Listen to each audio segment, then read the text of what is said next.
The gas station, a lonely beacon against the inky New Hampshire night, hummed with a low, discordant thrum.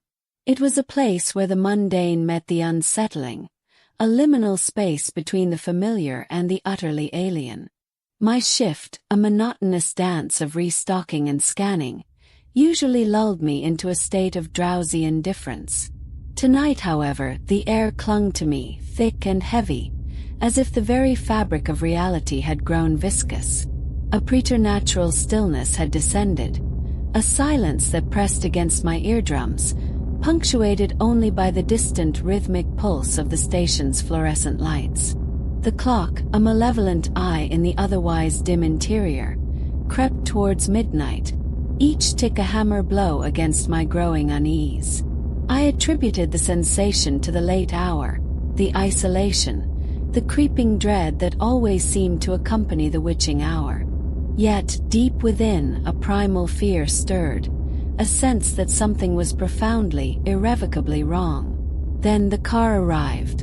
Not a modern vehicle, sleek and efficient, but a relic, a hulking dark sedan that seemed to have materialized from the very shadows. Its engine, a low, guttural growl, echoed across the empty expanse, a sound that resonated with an unsettling familiarity, like the rasp of something ancient and hungry.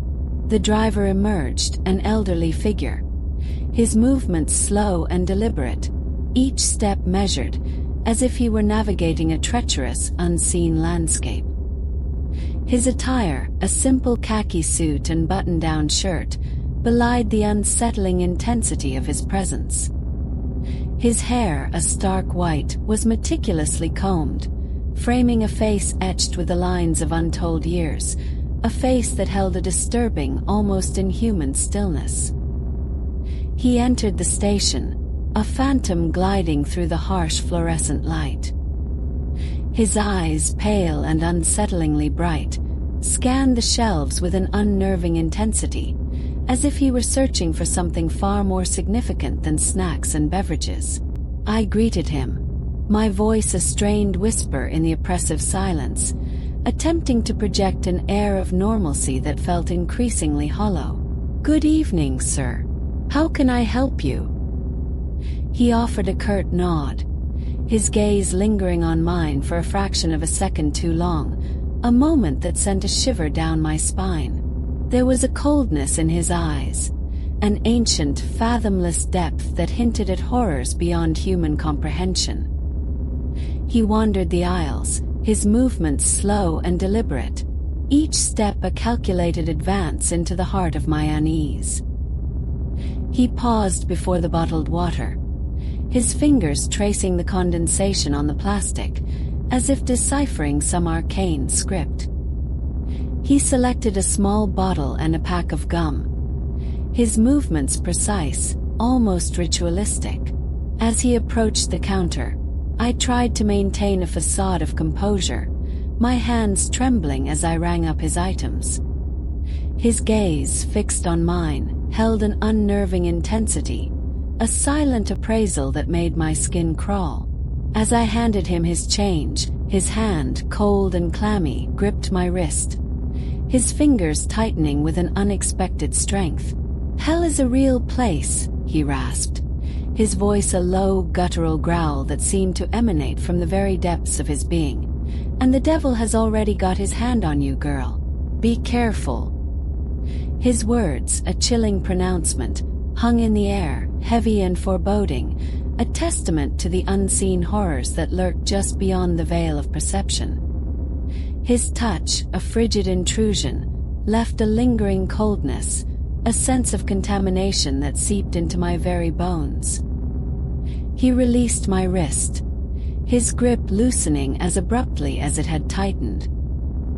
He took his items, his movements as deliberate as before, and turned to leave, his back a dark silhouette against the harsh fluorescent light.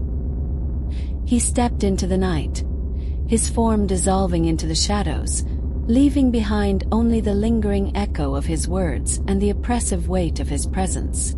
I watched him drive away, the taillights of his car, two malevolent crimson eyes, receding into the darkness, disappearing into the vast, unknowable expanse of the night. The silence that followed was not the peaceful quiet of a late-night shift, but a heavy, suffocating stillness, a silence that pulsed with an unseen, malevolent energy. The air in the station felt thick, viscous, as if the very atmosphere had been tainted by his presence. The fluorescent lights flickered erratically, casting long, distorted shadows that danced across the walls, morphing into grotesque, unsettling shapes. The shelves, once neatly arranged, seemed to writhe and shift, their contents blurring into a chaotic jumble.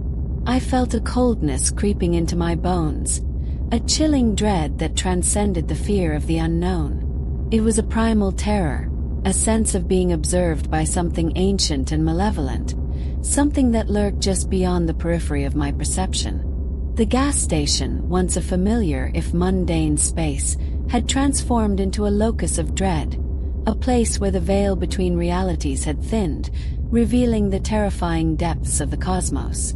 I found myself drawn to the window, my gaze fixed on the empty expanse of the parking lot. The darkness seemed to deepen, to coalesce into a tangible entity, a living void that pulsed with an unseen energy. The distant hum of the highway, usually a comforting drone, now sounded like a mournful lament, a dirge for a world slipping into madness. The feeling of being watched intensified, a sense that unseen eyes were fixed on me, scrutinizing my every move. I scanned the darkness, my gaze searching for any sign of movement, any indication of the source of my unease. But there was nothing, only the vast, empty expanse of the night, a canvas of impenetrable blackness. The old man's words echoed in my mind, a chilling prophecy that seemed to resonate with the very fabric of reality. Hell is a real place. The devil has already got his hand on you. The phrase itself seemed to alter the reality around me, like some sort of dark incantation. I recalled the old stories, the whispered legends of ancient entities that lurked in the shadows, waiting for their chance to reclaim the world. The stories of forgotten gods, of cosmic horrors that predated humanity, of beings whose very existence defied the laws of nature.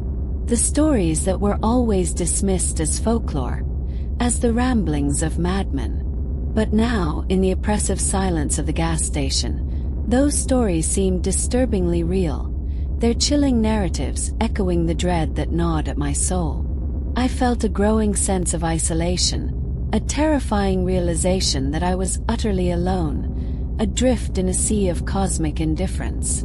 The clock ticked on, each second an eternity, each tick a reminder of the relentless march of time, a time that seemed to be slipping away, dissolving into an abyss of madness. The fluorescent lights flickered again, casting grotesque shadows that danced across the walls, morphing into nightmarish figures. I felt a growing sense of disorientation, a feeling that the very fabric of reality was unraveling, that the world I knew was dissolving into a chaotic, nightmarish landscape. The gas station, once a familiar space, had become a labyrinth of dread, a place where the boundaries between the real and the unreal had blurred, revealing the terrifying depths of the cosmos.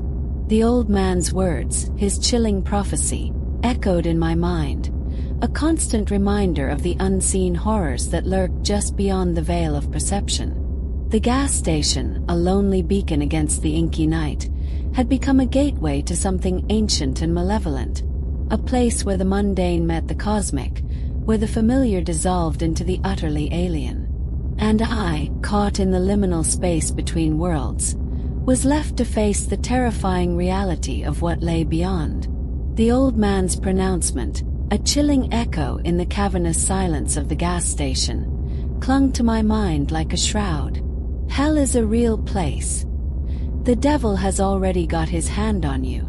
The words, imbued with an ancient malevolent power, reverberated through my consciousness, sending shivers crawling across my skin, each a tiny icy finger tracing the contours of my dread.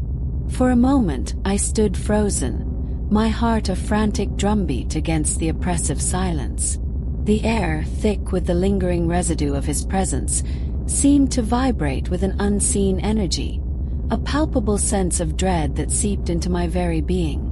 I attempted to dismiss his words, to rationalize them as the ramblings of a senile mind, but the cold, unwavering intensity of his gaze, the chilling certainty in his voice, belied any such comforting delusion.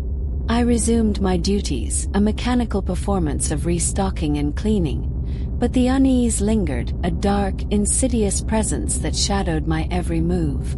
The mundane tasks, once a source of monotonous comfort, now felt like a futile attempt to ward off an encroaching darkness. My shift concluded, the finality of the locked doors offering little solace. The night, once a familiar expanse of darkness, now felt like a predatory entity, its shadows concealing unseen horrors.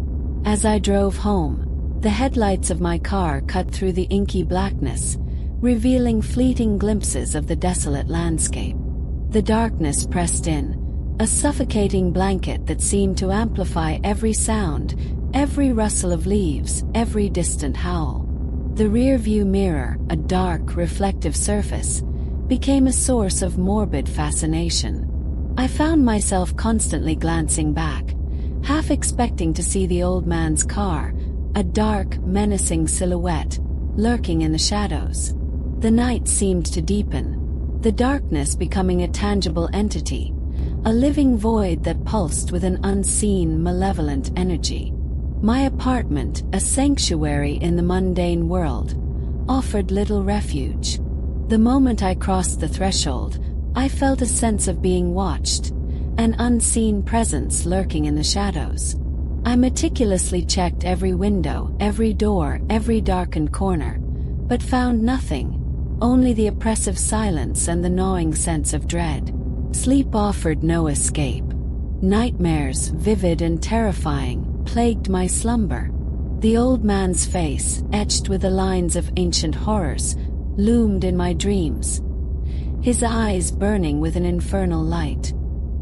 His words, a chilling prophecy, echoed through the dreamscape, a constant reminder of the unseen terrors that lurked just beyond the veil of perception.